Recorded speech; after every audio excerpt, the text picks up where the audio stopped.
বেনাপোল বন্দরে কেরেন সাইটের 891 শ্রমিক দিয়ে কিন্তু ক্রেনের সাহায্যে প্লাস্টিক ড্রামে কেমিক্যাল ট্রাকে লোড করা হচ্ছে। এই বাংলাদেশের পণ্যবাহী ট্রাক কিন্তু ক্রেনের সাহায্যে ড্রামগুলো লোড করছে। দেখতে পাচ্ছেন যে কিভাবে বেনাপোল স্থলবন্দরে সুরক্ষিতভাবে পণ্য লোডিং করানো হয়। বেনাপোল স্থলবন্দর কিন্তু বাংলাদেশের সর্ববৃহত্তম স্থলবন্দর। এখানে সুষ্ঠু এবং সততার সহিত কিন্তু সকলেই কার্যক্রম করে।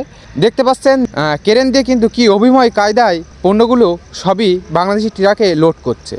এটি আমাদের বেনাপোল স্থলবন্দরের দৃশ্য। সকলে কিন্তু 891 শ্রমিক ইউনিয়ন কিন্তু বেনাপোল বন্দরের জন্য একটি গর্ব এবং খুবই কঠোর পরিশ্রম করে তারা কিন্তু এই পণ্যগুলো ট্রাকে লোড করে। দেখতে পাচ্ছেন যে তারা কিন্তু সর্বপ্রকার প্রোটেক্ট নিয়ে তারা কিন্তু এই ক্রেনে কার্যক্রম করে। খুবই সতর্কতার সহিত কিন্তু এই পণ্যগুলি সবই বাংলাদেশি পণ্যবাহী ট্রাকে তোলা হয়।